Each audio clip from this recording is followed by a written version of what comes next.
नमस्कार दोस्तों, अल्फाजा diary bye DS में आपका स्वागत है। 7 habits of highly effective people. अति प्रभावकारी लोगों की 7 आदतें स्टीफन आर कवी की बेस्ट सेलिंग बुक है, जिसकी 15 से 20 मिलियन बुक सोल्ड हो चुकी हैं।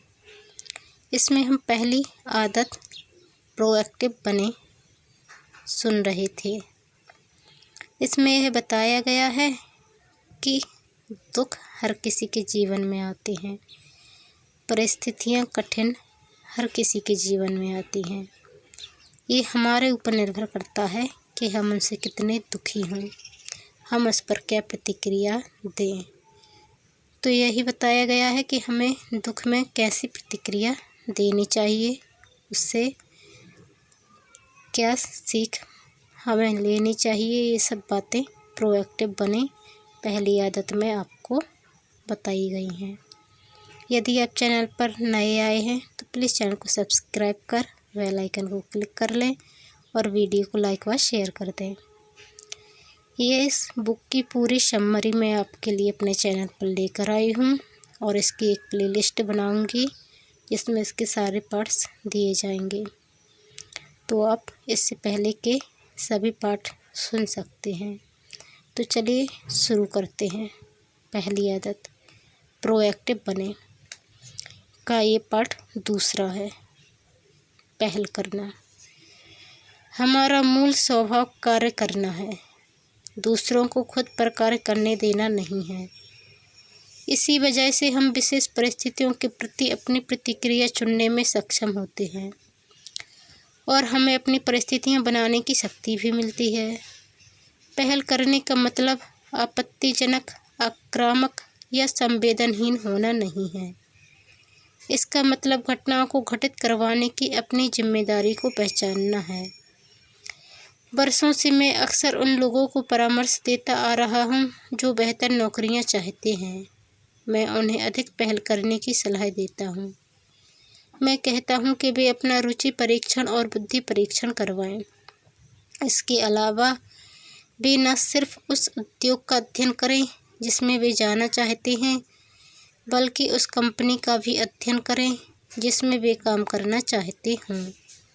मैं उन्हें सलाह देता हूँ कि वे उस कंपनी द्वारा झेली जा रही विशिष्ट समस्याओं का अध्ययन करें और उसके बाद एक प्रभावकारी प्रस्तुति तैयार करें जिसमें यह बताया जाए कि किस तरह उनकी योग्यताएं कंपनी की समस्याओं को सुलझा सकती हैं। इसे समाधान बेचना कहा जाता है और यह बिजनेस में सफलता का एक प्रमुख पैराडाइम है। इस पर प्रतिक्रिया करते हुए लोग आमतौर पर सहमत हो जाते हैं। अधिकांश लोग समझ जाते हैं कि इस तरह की नीति रोजगार या पदोन्नति के उनके अवसरों को बहुत अधिक बढ़ा देगी, परंतु उनमें से बहुत से लोग इसे संभव बनाने के लिए आवश्यक कदम नहीं उठाते हैं और पहल नहीं करते हैं। मुझे नहीं मालूम कि रुचि परीक्षण और बुद्धि परीक्षण करवाने के लिए कहाँ जाना चाहिए। मैं उद्योग और कंपनी की समस्याओं का अध्ययन किस प्रकार करूं? कोई भी मेरी मदद नहीं करना चाहता। मुझे नहीं मालूम कि प्रभावकारी प्रस्तुति कैसे तैयार की जाती है। बहुत से लोग किसी घटना के होने का इंतज़ार करते हैं या फिर वे चाहते हैं कि कोई दूसरा उनकी मदद करे, परंतु अच्छी नौकरियां उन्हीं लोगों को मिलती हैं जो प्रोएक्टिव होते हैं, जो खुद समस्या नहीं होते, बल्कि जिनके पास समस्याओं के समाधान होते हैं, जो उस काम को पूरा करने के लिए सही सिद्धांत के अनुरूप हर संभव प्रयास करने की पहल करते हैं। जब भी हमारे परिवार का कोई सदस्य, चाहे वह छोटा बच्चा ही क्यों न हो, गैर जिम्मेदारी का परिचय देता है और इंतज़ार करता है कि कोई दूसरा उसका काम करवाएगा या उसे समाधान सुझाएगा, तो हम उससे कहते हैं, अपनी बुद्धि और पहल शक्ति का प्रयोग करो। दरअसल अक्सर हमारे यह कहने से पहले ही वह अपनी शिकायतों के जवाब में खुद यह बात कह देता है। मैं जानता हूँ मुझे अपनी बुद्धि और पहल शक्ति का प्रयोग करना है। लोगों को जिम्मेदारी की राह पर चलाना उन्हें गिराना नहीं बल्कि उठाना है। प्रोएक्टिविटी मानव स्वभाव का हिस्सा है और हालांकि प्रोएक्टिव मांसपेशियां सोई हो सकती हैं परंतु वे हम सब में होती ज़रूर हैं। दूसरों के प्रोएक्टिव स्वभाव का सम्मान करके हम उन्हें सामाजिक दर्पण में कम से कम एक स्पष्ट और त्रुटिहीन प्रतिबिंब प्रदान करते हैं। जाहिर है हमें व्यक्ति की परिपक्वता के स्तर का भी ध्यान रखना चाहिए।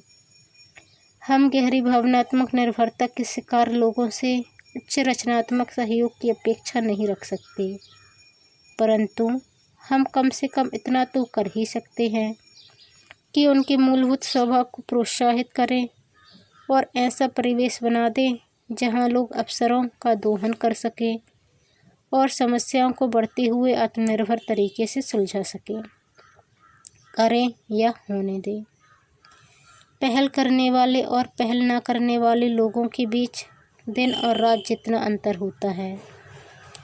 मैं प्रभावकारिता में सिर्फ 25 से 50% अंतर की बात नहीं कर रहा हूँ, मैं तो 5000% से भी अधिक अंतर की बात कर रहा हूँ।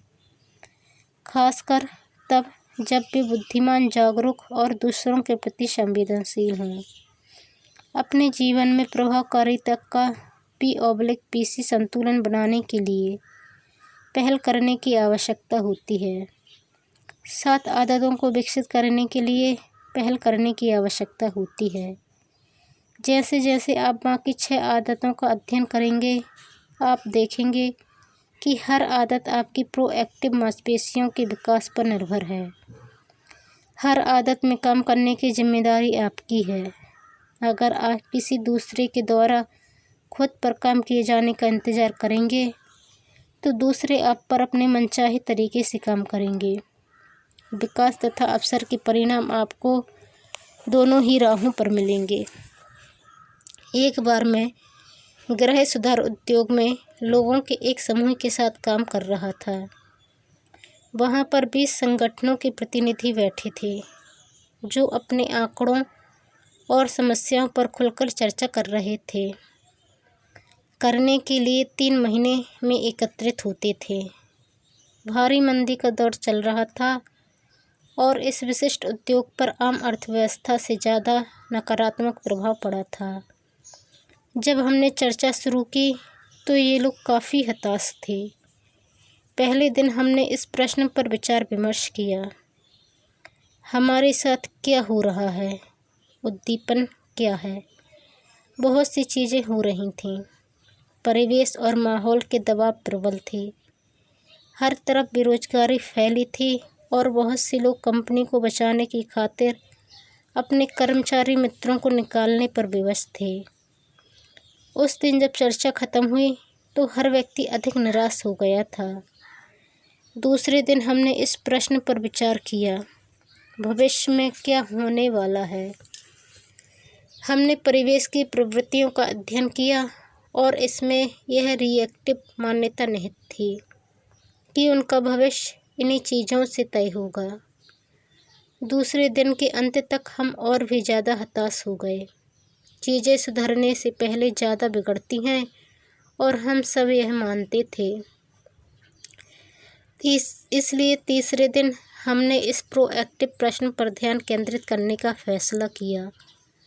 हमारी प्रतिक्रिया क्या है, हम क्या करने जा रहे हैं, हम इस स्थिति में अपनी पहल करने की शक्ति का प्रयोग किस तरह कर सकते हैं। सुबह हमने लागत के प्रबंधन और उसे कम करने के बारे में बात की। दोपहर के बाद हमने बाजार में हिस्सेदारी बढ़ाने के उपायों पर विचार किया। हमने इन दोनों विषयों पर गहन विचार मंथन किया। इसके बाद हमने कई व्यवहारिक और किए जा सकने वाले कामों पर ध्यान केंद्रित किया। जब यह बैठक खत्म हुई तो सब लोगों में रोमांच, आशा और प्रोएक्टिव जागरूकता की एक नई भावना साफ झलक रही थी। तीसरे दिन के अंत में हमने सम्मेलन के परिणामों को 3 खंडों में बांटकर इस सवाल का जवाब दिया, बिजनेस कैसा है। खंड 1। हमारे साथ जो हो रहा है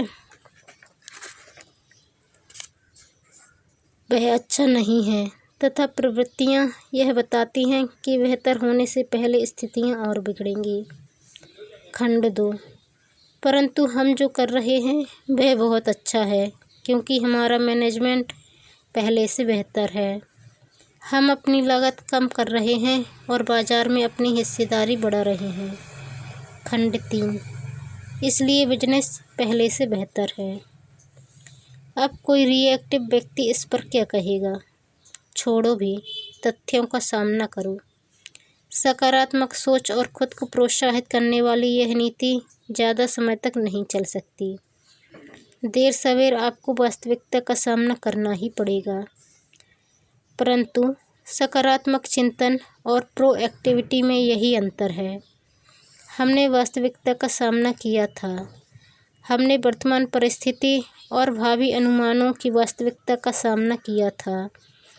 परंतु हमने इस वास्तविकता का भी सामना किया था कि हमारे पास इन परिस्थितियों और अनुमानों के बारे में सकारात्मक प्रतिक्रिया चुनने की शक्ति है। वास्तविकता का सामना तो हम उस स्थिति में नहीं करते। अगर हम इस विचार को स्वीकार कर लेते कि परिवेश में हो रही घटनाएं ही हमारे भविष्य को तय करेंगी। बिजनेस, सामुदायिक समूह और हर तरह के संगठन, जिनमें परिवार भी शामिल है, प्रोएक्टिव हो सकते हैं। वे संगठन के भीतर प्रोएक्टिव संस्कृति का निर्माण करने के लिए प्रोएक्टिव व्यक्तियों की रचनात्मकता और बुद्धि का समन्वय कर सकते हैं। संगठन को परिवेश की दया पर रहने की कोई ज़रूरत नहीं है। संगठन शामिल व्यक्तियों के साझे जीवन मूल्यों और उद्देश्यों को हासिल करने के लिए पहल कर सकता है। अपनी भाषा चुनना। चूँकि हमारे नज़रिए और व्यवहार हमारे पैराडाइम से उत्पन्न होते हैं, इसलिए अगर हम उनकी जांच करने के लिए अपनी आत्म जागरूकता का प्रयोग करते हैं तो हमें अक्सर उनमें अपने भीतर के नक्शों की प्रकृति दिखाई देती है। उदाहरण के लिए, हमारी भाषा इस बात का वास्तविक सूचक होती है कि हम किस हद तक खुद को प्रोएक्टिव मानते हैं। रिएक्टिव व्यक्तियों की भाषा उन्हें उत्तरदायित्व या जिम्मेदारी से मुक्त करती है। मैं ऐसा ही हूँ, मैं जैसा हूँ, मैं पहले से निर्धारित हूँ, मैं इस बारे में कुछ भी नहीं कर सकता। वह मुझे गुस्सा दिला देता है, मैं जिम्मेदार नहीं हूँ। मेरे भावनात्मक जीवन को जो चीज़ नियंत्रित करती है वह मेरे काबू से बाहर है। मैं यह नहीं कर सकता, मेरे पास समय नहीं है। मेरे बाहर की कोई चीज़, सीमित समय, मुझे नियंत्रित कर रही है। काश मेरी पत्नी अधिक धैर्यवान होती। किसी दूसरे का व्यवहार मेरी प्रभावकारिता को सीमित कर रहा है। मुझे यह करना ही पड़ेगा। जो कुछ भी मैं करता हूँ वह करने के लिए मुझे परिस्थितियाँ या दूसरे लोग विवश कर रहे हैं। मैं अपने कार्यों को चुनने के लिए स्वतंत्र नहीं हूँ। रिएक्टिव भाषा और प्रोएक्टिव भाषा में अंतर देखते हैं। पहला, मैं इन परिस्थितियों में कुछ नहीं कर सकता, रिएक्टिव व्यक्ति बोलेगा।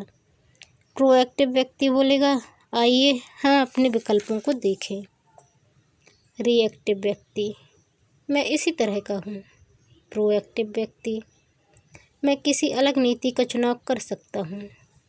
रिएक्टिव व्यक्ति, वह मुझे गुस्सा दिला देता है। प्रोएक्टिव व्यक्ति, मैं अपनी भावना को नियंत्रित कर सकता हूँ। रिएक्टिव व्यक्ति, वे इसकी अनुमति नहीं देंगे। प्रोएक्टिव व्यक्ति, मैं एक प्रभावकारी प्रस्तुति तैयार कर सकता हूँ। रिएक्टिव व्यक्ति, मुझे यह करना पड़ेगा। प्रोएक्टिव व्यक्ति, मैं उपयुक्त प्रतिक्रिया चुनूँगा। रिएक्टिव व्यक्ति, मैं नहीं कर सकता। प्रोएक्टिव व्यक्ति, मैं चुनता हूँ। रिएक्टिव व्यक्ति, मुझे मजबूरन करना है। प्रोएक्टिव व्यक्ति, मैं इसे वरीयता देता हूँ। रिएक्टिव व्यक्ति, काश मैं कर पाता। प्रोएक्टिव व्यक्ति, मैं करूँगा। रिएक्टिव भाषा नीतिवाद की मूलभूत पैराडाइम से आती है और इसका पूरा भाव उत्तरदायित्व या जिम्मेदारी का हस्तांतरण है। मैं जिम्मेदार नहीं हूँ, मैं अपनी प्रतिक्रिया नहीं चुन सकता हूँ। एक बार एक विद्यार्थी ने मुझसे पूछा, क्या आज आप मुझे क्लास से जाने देंगे? मुझे टेनिस मैच खेलने जाना पड़ेगा। मैंने पूछा, तुम्हें खेलने जाना पड़ेगा या तुम जाने का चुनाव करते हो? उसने आश्चर्य से कहा, मुझे सचमुच जाना पड़ेगा। अगर तुम नहीं जाओगे तो क्या होगा? मुझे टीम से बाहर निकाल दिया जाएगा। यह परिणाम तुम्हें कैसा लगेगा? मुझे अच्छा नहीं लगेगा। दूसरे शब्दों में, तुम जाने का चुनाव इसलिए कर रहे हो क्योंकि तुम टीम में बने रहने का परिणाम चाहते हो। दूसरी तरफ, अगर तुम मेरी क्लास छोड़ दोगे तो क्या होगा? मैं नहीं जानता। अच्छी तरह सोचो। क्लास में न आने का स्वाभाविक परिणाम क्या हो सकता है? आप मुझे क्लास से बाहर तो नहीं निकालेंगे ना? वह एक सामाजिक परिणाम होगा, वह कृत्रिम परिणाम होगा। अगर तुम टेनिस टीम में नहीं जाओगे तो तुम नहीं खेल पाओगे। यह बिल्कुल स्वाभाविक परिणाम है। परंतु अगर तुम क्लास में नहीं रहोगे तो उसका स्वाभाविक परिणाम क्या होगा? मुझे लगता है कि मैं सीख नहीं पाऊंगा। बिल्कुल ठीक कहा। इसलिए अब तुम्हें दोनों परिणामों की तुलना करने के बाद अपना विकल्प चुनना है। वैसे मैं जानता हूँ कि अगर मैं तुम्हारी जगह होता तो मैं टेनिस मैच खेलने का विकल्प चुनता। परंतु यह कभी मत कहो कि तुम्हें कोई काम करना पड़ेगा। उसने सहमते हुए जवाब दिया, मैं टेनिस मैच खेलने जाने का चुनाव करता हूँ और मेरी क्लास छोड़ने का। मैंने बनावटी हैरानी से कहा। रिएक्टिव भाषा के साथ एक गंभीर समस्या यह है कि यह स्वयं पूरी होने वाली भविष्यवाणी बन जाती है। लोगों का यह पैराडाइम और भी दृढ़ हो जाता है कि वे पहले से ही निर्धारित हैं तथा वे इस विश्वास के समर्थन के लिए प्रमाण जुटाते हैं। वे खुद को परिस्थितियों का शिकार मानने लगते हैं। वे यह मानने लगते हैं कि परिस्थितियों पर उनका कोई नियंत्रण नहीं है। उन्हें यह लगता है कि अपने जीवन या अपनी तकदीर पर उनका कोई नियंत्रण नहीं है। वे अपनी स्थिति के लिए बाहरी शक्तियों को दोष देते हैं, दूसरे लोगों, परिस्थितियों, यहाँ तक कि ग्रह नक्षत्रों को भी। एक सेमिनार में मैं प्रोएक्टिविटी की अवधारणा पर बोल रहा था। तभी एक आदमी आगे आया और बोला, स्टीफन, आप जो कह रहे हैं वह मुझे पसंद आया, परंतु हर स्थिति भिन्न होती है। मेरे वैवाहिक जीवन को ही देखें। मैं सचमुच चिंतित हूँ। मेरी पत्नी और मुझ में अब एक दूसरे के लिए भी भावनाएं नहीं बची हैं जो हम में पहले कभी हुआ करती थीं। मुझे लगता है कि अब मैं उससे प्रेम नहीं करता हूँ और वह भी मुझसे प्रेम नहीं करती है। मैं क्या कर सकता हूँ? मैंने पूछा। अब भावना बिल्कुल भी नहीं बची है, वह बोला। आपने ठीक कहा, और हमारे 3 बच्चे हैं जिनके बारे में हम सचमुच चिंतित हैं। आपका क्या सुझाव है? मैंने जवाब दिया, अपनी पत्नी से प्रेम करो। मैंने आपको बताया ना, अब वह भावना ही नहीं रही। उससे प्रेम करो। आप समझ नहीं रहे हैं, प्रेम की भावना अब बची ही नहीं है। फिर भी उससे प्रेम करो। अगर भावना नहीं है तो यह उससे प्रेम करने का एक अच्छा कारण है। परंतु जब आप में प्रेम की भावना ही नहीं है तो फिर आप प्रेम कैसे कर सकते हैं? मित्र, प्रेम एक क्रिया है। प्रेम की भावना उस क्रिया का फल है। इसलिए उससे प्रेम करो, उसकी सेवा करो, त्याग करो, उसकी बात ध्यान से सुनो, खुद को उसकी जगह रख कर देखो, उसकी सराहना करो, उसका समर्थन करो। क्या आप यह सब करने के इच्छुक हैं? समस्त प्रगतिशील समाजों के महान साहित्य में प्रेम एक क्रिया है। रिएक्टिव व्यक्ति इसे एक भावना बना देते हैं। वे भावनाओं से संचालित होते हैं। हॉलीवुड की फिल्मों ने आमतौर पर हमारे मन में इस विश्वास की स्क्रिप्ट लिख दी है कि हम इसके लिए जिम्मेदार नहीं हैं, क्योंकि हम अपनी भावनाओं के अनुरूप कार्य करते हैं। परंतु हॉलीवुड की फिल्मों की स्क्रिप्टिंग वास्तविकता का वर्णन नहीं करती है। अगर हमारी भावनाएं हमारे कार्यों को नियंत्रित करती हैं तो सिर्फ इसलिए क्योंकि हमने उन्हें ऐसा करने की शक्ति दी है और अपनी जिम्मेदारी का त्याग कर दिया है। प्रोएक्टिव व्यक्ति प्रेम को एक क्रिया बनाते हैं। प्रेम एक ऐसी चीज़ है जिसे आप करते हैं, इसमें आप त्याग करते हैं, खुद को उसी भावना से देते हैं जिस तरह एक माँ अपने नवजात शिशु को जन्म देती है। अगर आप प्रेम का अध्ययन करना चाहते हैं तो उन लोगों का अध्ययन करें जो दूसरों के लिए त्याग करते हैं। ये त्याग वे उन लोगों के लिए भी करते हैं जो उन्हें ठेस पहुंचाते हैं या बदले में प्रेम नहीं देते हैं। अगर आप अभिभावक हैं तो उस प्रेम पर गौर करें जो आपके मन में अपने बच्चों के लिए है, जिनके लिए आपने त्याग किए हैं। प्रेम वह जीवन मूल्य है जो प्रेमपूर्ण कार्यों के द्वारा वास्तविकता का रूप लेता है। प्रोएक्टिव व्यक्ति भावनाओं को जीवन मूल्यों से नीचे रखते हैं। प्रेम की भावना को भी दोबारा जीवित किया जा सकता है। चिंता का व्रत, प्रभाव का व्रत। अपनी प्रोएक्टिविटी की सीमा के बारे में अधिक आत्म जागरूक बनने का एक और उत्कृष्ट तरीका इस बात पर ध्यान देना है कि हम अपने समय और ऊर्जा को कहाँ केंद्रित करते हैं। हम सबके पास बहुत सी चिंताएं होती हैं।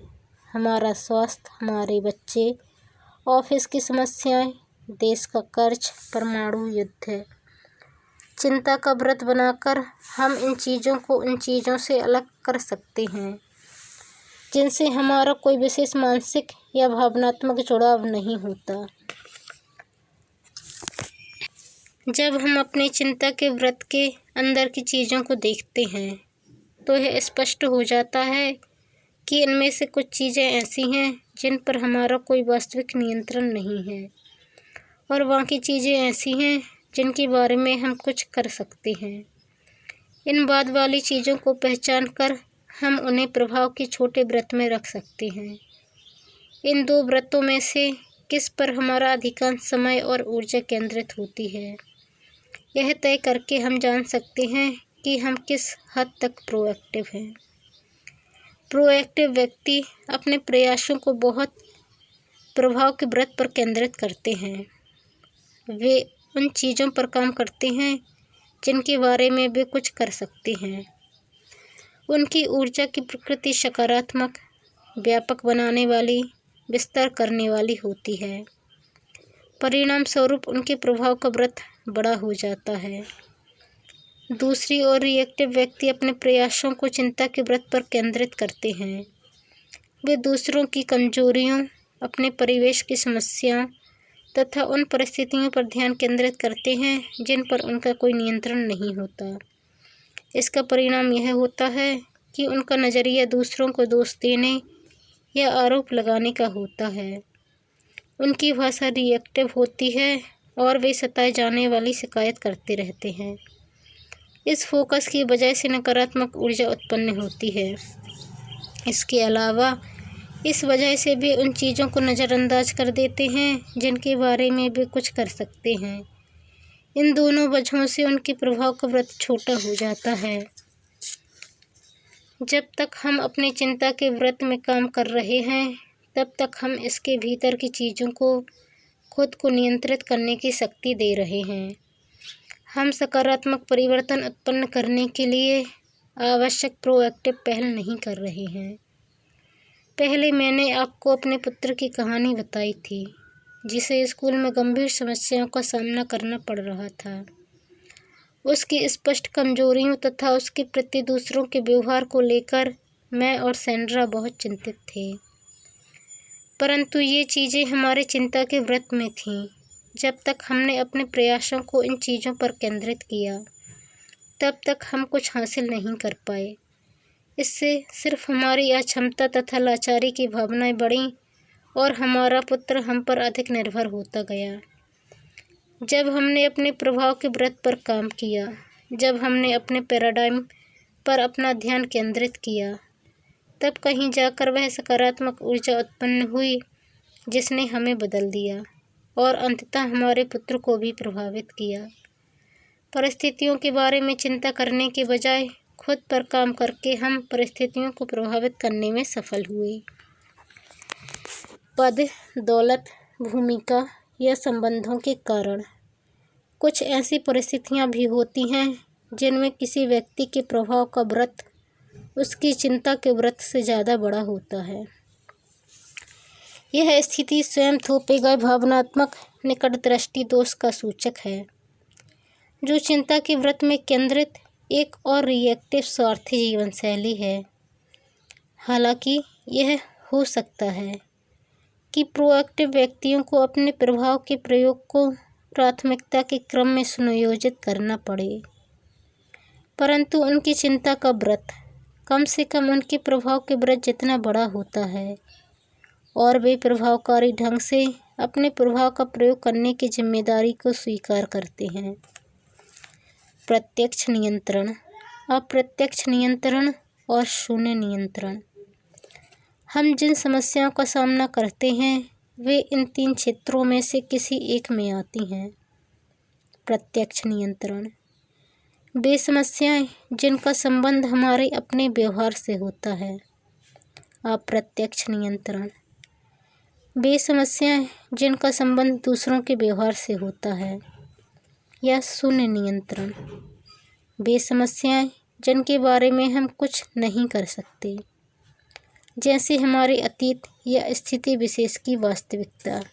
प्रोएक्टिव दृष्टिकोण इन तीनों प्रकार की समस्याओं के समाधान की दिशा में पहला कदम हमारे वर्तमान प्रभाव के व्रत में रखता है। प्रत्यक्ष नियंत्रण की समस्याएं हमारी आदतों पर काम करने से सुलझती हैं। ये स्पष्ट रूप से हमारे प्रभाव के व्रत में होती हैं। ये पहली, दूसरी और तीसरी आदतों की व्यक्तिगत विजय होती है। अप्रत्यक्ष नियंत्रण की समस्याएं हमारे प्रभाव की विधियों को बदलकर सुलझाई जाती हैं। ये चौथी, पांचवी और छठी आदतों की सार्वजनिक विजय होती है। मैंने मानवीय प्रभाव की 30 अलग अलग विधियों को व्यक्तिगत रूप से पहचाना है।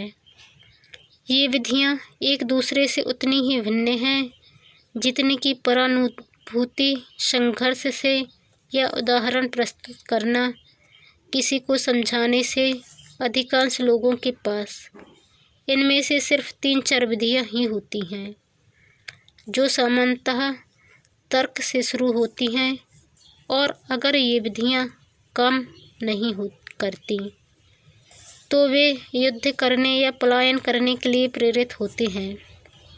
यह विचार बहुत राहत देता है कि मैं मानवीय प्रभाव की नई विधियां सीख सकता हूं, बजाय इसके कि मैं पुरानी अप्रभावकारी विधियों का लगातार प्रयोग करके किसी दूसरे को सुधारने की कोशिश करता रहूं। शून्य नियंत्रण की समस्याओं के बारे में यह शामिल होता है कि हम अपने चेहरे के निचले हिस्से की लकीर के बारे में जिम्मेदारी लें। इसका अर्थ यह है कि भले ही हम इन समस्याओं को पसंद न करते हों, परंतु इसके बावजूद हम मुस्कुराते हैं, इन समस्याओं को शांति से स्वीकार करते हैं और इनके साथ जीना सीखते हैं। इस तरह हम इन समस्याओं को स्वयं को नियंत्रित करने की शक्ति नहीं देते हैं। हम उस भावना के अनुरूप कार्य करते हैं जो अल्कोहलिक्स एनोनिमस संस्था की प्रार्थना में झलकती है। हे ईश्वर, जिन चीज़ों को बदला जा सकता है और बदला जाना चाहिए, मुझे उन्हें बदलने का साहस दो। जिन चीज़ों को बदला नहीं जा सकता, उन्हें स्वीकार करने की शांति दो। और दोनों के अंतर को पहचानने की बुद्धि दो।